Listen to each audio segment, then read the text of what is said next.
Welcome, everyone, to Hands on Politics, where a couple of brothers from the Bronx get together on a weekly basis to discuss the issues of the day. We have established the Bronx Institute, exposing the swamp and media lies, and we are making politics understandable for those who want to understand politics. We have some exciting news for everyone.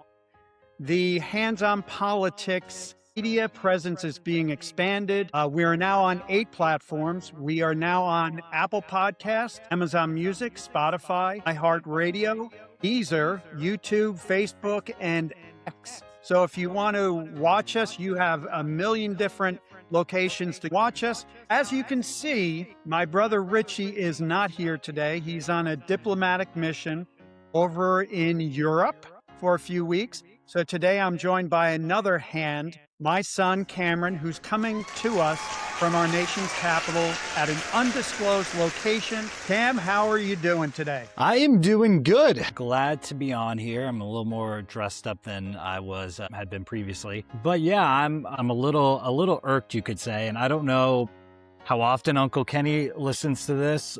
I'll text him about it because right when we're getting on, Kenny Croak, Mets fan. So for some background, since moving to Washington, D.C., I've become quite the Nationals fan. And the Mets are playing the Nationals right now. It's something that most people wouldn't care about. But I've gone back and forth a little bit with Uncle Kenny, gone back and forth with a friend or two on this whole Mets thing. I'll just start by reading his text. He texted me because they're playing right now. I like the National Stadium, but I've seen bigger crowds at a Little League game. I'm looking at the payroll right now. They're number one at $335 million compared to the Nationals' $93 million. And they're significantly worse. And they've lost 4 series in a row to the Nationals. I know Uncle Kenny watches the Mets games. Go look at the crowd at a 4:00 Mets game right now on a Thursday. It's not a large crowd. It's not a lot of people. So whoop-de-doo. Since we're not hands-on sports, we're still hands-on politics. We'll get to politics.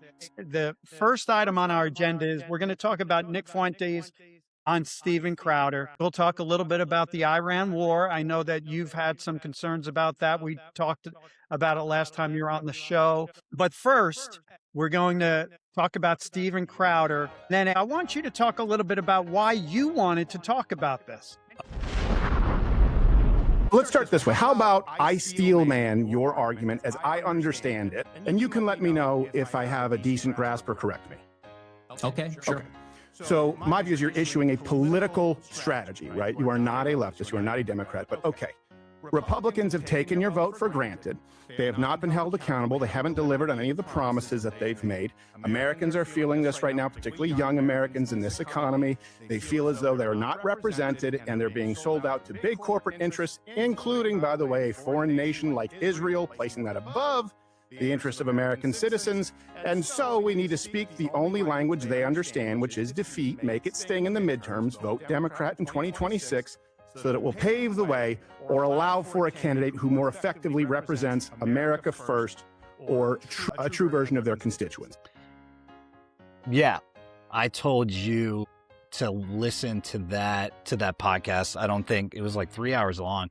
I would say the reason that I suggested watching it is because, first of all, I really enjoy watching those types of conversations. I have really found the only political thing that I semi-enjoy watching is like two people differing opinions or being able to talk out their opinions, their views. It's interesting to hear where Nick Fuentes is coming from because a lot of people hold his viewpoint of, hey, we've been lied to, this isn't good enough.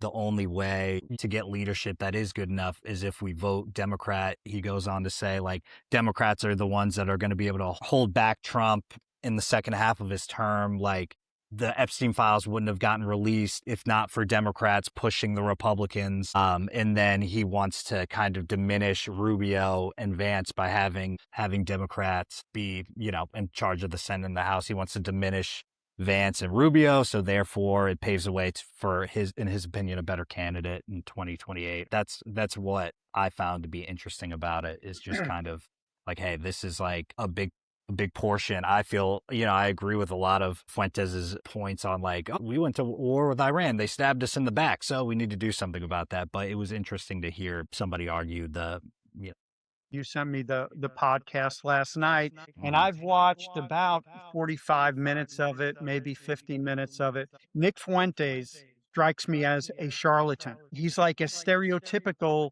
used car Charlatan. salesman charlatan. I mean, his shtick is basically just saying outrageous and I would say nonsensical things to get people's attention. He uses a lot of shock value. He's telling his people to vote for Democrats. Now, he is supposedly a very conservative person, and he's telling people to vote for Democrats. And I just think he's too smart to believe what he's saying. Like in that opening, he talks about the Republican, and this is Crowder summarizing Nick Fuentes' perspective. And Nick Fuentes basically said, yeah, that's kind of what I think. He says that they haven't delivered on any of the promises they've made. Now, that's absurd. I You can say that he said no new wars. He talked about lowering prices. So if people want to criticize Trump for Iran and for not lowering prices, fair enough. However, if you just think about a lot of what he's done with border security, what he's done with DEI and woke policies, what he's done with our energy policy, what he did to reverse the censorship of the Biden administration, the deportations. What I thought was interesting is Nick Fuentes basically saying that Trump has done nothing when it came to the deportations. And yeah, God. according to the numbers I see, we've deported, or the Trump administration deported about a million people, and about 2 million people have self deported. So we have 3 million fewer illegal aliens in this country now than we had when Trump took over. If Kamala Harris or Harris was allowed to stay in, we'd have another 10 million or 20 million illegal aliens.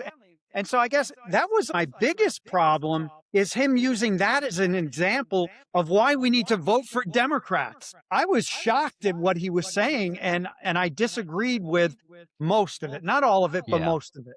Yeah, no, and that's what is interesting about the interview. I don't ever listen to Steven Crowder stuff. I just find these types of interviews to be interesting.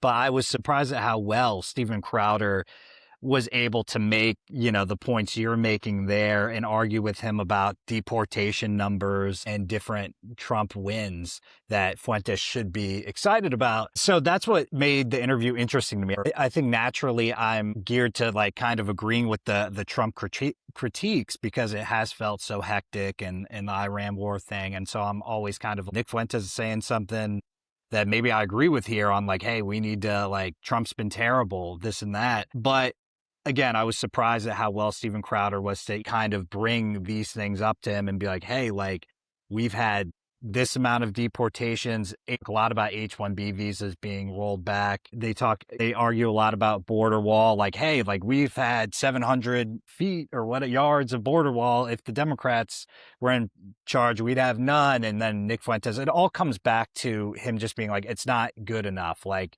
it's just not good enough. It's not what we were promised. I'm not saying I agree with it, but that's how the conversation goes.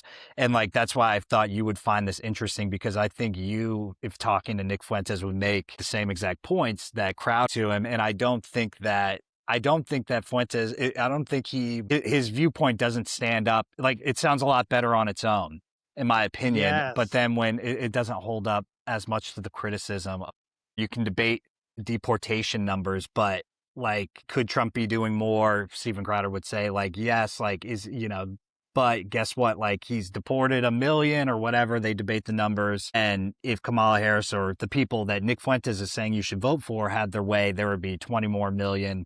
Fuentes would be like, hey, look, his response to that would be, well, it's not 1 million out of 30 million. It doesn't make a difference to me. In that opening with Steven Crowder, he mentioned Republicans have taken your vote for granted. They have not been held accountable. There's probably some truth to that. Oh, with Steven Crowder, I don't listen to him. But we were driving to Village Park to do Sing Along with Sherry, I listened to a good part of it on the way and a good part of it back. And Steven Crowder was making a lot of the points that I would have made. Here's the thing: Republicans have taken your vote for granted. Here's the problem in the Senate. Even though the Republicans have the majority, there are people in there like Susan Collins, who is from Maine, and Maine is a pretty liberal state. And so Susan Collins is not a conservative. She is a moderate Republican. She doesn't go along with a lot of Donald Trump's policies. Lisa Murkowski from Alaska, she's pretty darn liberal as far as I'm concerned, even though she's a Republican. Tom Tillis, North Carolina, he's kind of an anti-Trump guy. Bill Cassidy, same thing. Bill Cassidy was a senator from Louisiana. He actually voted to impeach Trump. And then you have John Cornyn from Texas and Mitch McConnell. And so in the Republican Party, they're not, I wish they were all the same, and I wish they all voted similar to Donald Trump and voted similar to me, but they don't. And so just because Donald Trump says, I'm going to do these things, it doesn't necessarily mean he can. To say Republicans have taken your vote for granted, some of them don't care about your vote because they have more liberal constituents. These are senators, we have to bring them in to try to get them to support Donald Trump's policies. So I think that Nick Fuentes has some very simplistic ways of looking at it. When he talks about Republicans, it's like he's talking about one person who makes all the decisions and can do whatever he wants. That's just not the way it is. You have different interests. There's a lot of people who don't like Trump, and so he can't do whatever he wants. And Yeah, for those, I mean, I find it to be an interesting conversation. And, for those who are listening who care to kind of hear how that goes. The last thing I would say about it is that, I guess you described Fuentes as a charlatan, and he's a shock value guy, which is totally 100% true. I think on his own show, and if you you'll see on other shows clips of him saying crazy, outlandish things that don't make sense.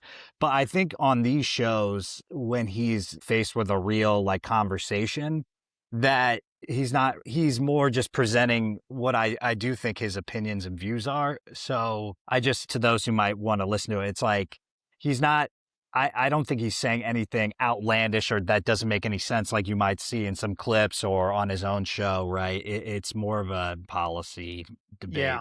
But I don't know. I think that's an important distinction to make. Yeah, he wasn't saying anything But in general, crazy. Yeah, I mean, I know that a lot of people say he's anti-Semitic, he's a white supremacist. They'll say a lot of terrible things about him. Mm-hmm. That may be true. I don't really know. Big Epstein Files guy. Yeah. And the Epstein Files, I personally don't care about the Epstein Files. And the reason I don't care is because if there was anything there, it would have come out already. And the reason I say that is people had access to the Epstein Files back in the Obama administration. And then they had access to the Epstein Files again in the Biden administration. And when I've said this to people before, they'll say, yeah, but the court cases weren't over yet. And so they didn't have a chance to release it. I'm like, listen, there's enough anti-Trump people in the Obama administration and the Biden administration that it didn't matter if the court gave permission to release the Epstein Files. Somebody in the administration would have leaked things that were negative about Trump, and it would have been all over the place. So I don't give it any credence. Yeah.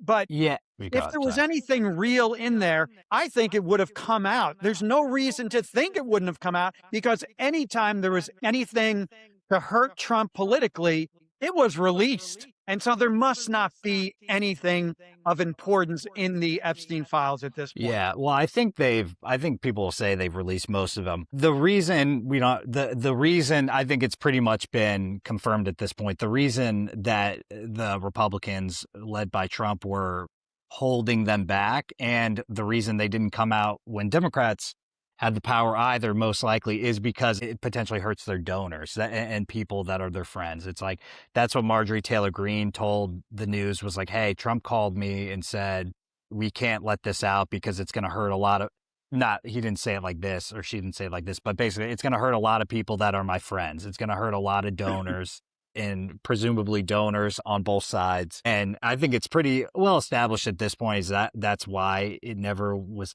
coming out, except with pressure from Republicans like Thomas Massey and Marjorie Taylor Greene, along with help from Democrats. And so I think that's what they, people like Nick Fuentes, but Well, that I think but is but I but I do think what it's important happened. because it's not just Nick Fuentes who Yeah. talks like this. There are other people who talk about Trump has not accomplished everything he promised to save our country from the Democrats. So let's vote for Democrats who tried to destroy the country because voting for Democrats will pave the way to elect Republicans more conservative than Donald Trump. I heard that and I'm like, Yeah. that is about the dumbest thing I've ever heard. Elect Democrats because then Republicans are going to say, "Oh, they didn't elect us because we're not conservative enough. So therefore, let's be more conservative and get elected." 4 years, even 2 years of Democrats in the House and the Senate. If Kamala Harris got 4 years, just think about open borders, DEI, taxpayer dollars for mutilating children. The biggest thing that we would get is instead of um, Brett Kavanaugh, instead of Packing the uh, courts. Gorsuch, instead of Amy Coney Barrett. If they had the opportunity, we would have 9 Brown Jacksons, and it would destroy, not to mention the radical liberals at the U.S. district courts and the appellate courts. It would be an absolute disaster. Yeah, I don't think that the logic is I think the logic is there. I just think I think you could argue for the logic. It's just I don't think it holds up to the scrutiny. So I wouldn't say it's completely illogical because you would think if Republicans lose, let's just say it's a complete repudiation of Republicans in the midterms and they just get killed. You would think the donors and whoever makes the decisions is okay, hey, we need to do something different. Trump's policies and whatnot are not popular. Let's change this up. And I think that a lot of this all comes down to, for Fuentes in particular, a lot of it's an anti-Israel thing. So I think you could see a world where it's oh, hey, Trump just got killed because he started a new war in Iran and he's been too pro-Israel or whatever. Maybe let's run somebody who's not so pro-Israel and who's not so pro-war or not a neocon, as they say. So I think the logic is it makes sense. I just don't think again, if you say the things you said where it's hey, you give them 4 years or whatever, it's over again. And they get into that in the podcast, and it's interesting because I don't think his plan, I don't think really holds up against the critiques or the questions that are asked by crowd. Trump did say something about not getting us involved in any new wars, but he's always said Iran cannot get a nuclear weapon. I think Trump had a change of heart. I don't think he intended to go into Iran, but then he did get some intel said that Iran is closer to developing a nuclear weapon than we thought. And so I think he went in for that reason. I think that Donald Trump underestimated the challenges. I think he thought we'd go in, it would take 4 weeks, 5 weeks, 6 weeks. We would we'd have plenty of time for gas prices to go down, plenty of time for the economy to start growing. I think he miscalculated there. If that's the reason, their messaging has been terrible. They're so bad at messaging. It's unbelievable. The thing that comes to my mind, what did they do when they dropped the bunker busters on Iran? They told us, oh, they've been set back 20 years. So was the lie that destroyed their nuclear capability, or that they now have nuclear weapons? You can see them. I don't know if you get these, but dozens of videos from Netanyahu to many presidents. Iran they're close to getting a nuclear weapon. Next video, 2002. They're 2 weeks away from getting a nuclear weapon. And it's it's a very common talking point, fear-mongering talking point. My opinion of Iran has evolved a bit, but the fact that Iran since 1979, I mean, they've been calling us the great Satan, calling Israel the little Satan for a long time. The Iran hostage crisis, the Beirut barracks bombing, Khobar Towers bombing, Hamas, Hezbollah, the Houthis. Iran has been funding these groups. The messaging with Trump is always bad because Trump has brain farts, but just because he's bad at messaging doesn't mean what we're doing is wrong. The one mistake is that Trump thought it would be easier than it is. And so we're going to have higher gas prices for a while. But now we find out that they still do have some uranium that could be turned into a nuclear weapon. Yeah, I don't know. I don't think it's any good. I mean, yes, if you were to be able to prove to me that they were about to get nuclear weapons, then I would be like, oh, good. I just don't think you could ever prove that to me after the bunker buster bombing thing really did not help them because Marco Rubio came out. There was a lot of debate of Marco Rubio like, oh, hey, like, well, they were at 20%. And then like you could easily get that to 60%. What like it was very clear at that time that they were saying, hey, they don't have nuclear bombs, but they're kind of enriching to a point where they could. And that's why we did it. And now it's no longer. And then now this. And yeah, at the end of the day, it's catastrophic for Republicans, and it's ruined the perception of Trump and Republicans, I think, to like an unfixable level, even with me. It's like, yeah, like the whole point, like, again, I've said this to you. If somebody asked me before whatever the election, oh, well, why are you going to vote Trump? The number one reason would be the wars. Oh, he had a great 4 years, peacetime president. Maybe I'd even throw in, oh, he's a deal maker. Oh, deal maker. In all of that, you look like a fool for saying that. I do, because this, he got us into a war of choice that didn't need to happen. And it's like the number one thing not you, but I would pitch to people, be like, this is great. Like, he's not going to get us in any wars like Biden or like anybody else. And so now it's just like, you look silly, not you. Well, Cam, let me just say that I appreciate you filling in for Uncle Richie while he's on special assignment, making the world safer for democracy over there in Europe. And I just do want to remind our listeners that you can follow Hands on Politics on Apple Podcast, Amazon Music, Spotify, iHeartRadio, Deezer, YouTube, Facebook, X, formerly Twitter. You can contact us by sending us an email at hop2025@aol.com. I thank everybody for watching us. And this was episode 97, May 21st, 2026. Cameron, again, I thank you for being on the show. I hope Uncle Kenny gets a kick out of what you said. Yeah, and let me just apologize to Uncle Kenny. The Mets just won 2-1 against Nationals, tying the season, or tying the series. Both teams won 2. Congrats on the season tie when they're paying the $335 million a year. Nationals are paying $93 million. So, all right. Good talking to you, Cam. I'll talk to you later. all right, see ya. Bye. All right. Bye.